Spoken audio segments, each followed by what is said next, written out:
ત્યારનો સમય પરિવર્તિત થયો. એકાદ વર્ષ લગ્નને થાય, 2 વર્ષ થાય એટલે નોખો થઈ જાય. શા માટે? તારા માટે મા બાપે શું નથી કર્યું? તને ભણાવી ગણાવી ને મોટો કર્યો, તને સારી નોકરીએ લગાડ્યો, તને સારી એક યુવાન સ્ત્રી સાથે પરણાવ્યો. તારા મા બાપની એટલી જ ભૂલ કે તને પરણાવ્યો, એટલા માટે તું એને તારાથી અલગ કરે છે?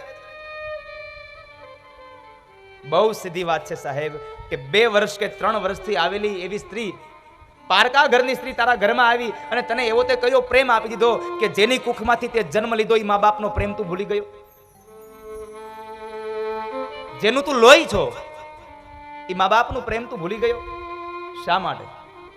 જ્યારે દીકરો માથી અલગ થાય ને ત્યારે એ વેદના માને ખબર હોય, દીકરાની પત્નીને નહીં સાહેબ.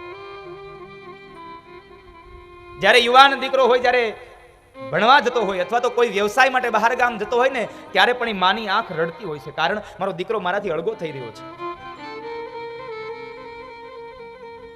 મારાથી મારો દીકરો અળગો થાય છે. એની આંખમાં અશ્રુની ધારાઓ વહેતી હોય છે. માટે ક્યારેય કોઈ દીકરાઓ પોતાની માં જીવે ત્યાં સુધી ક્યારેય અલગ ન થતા.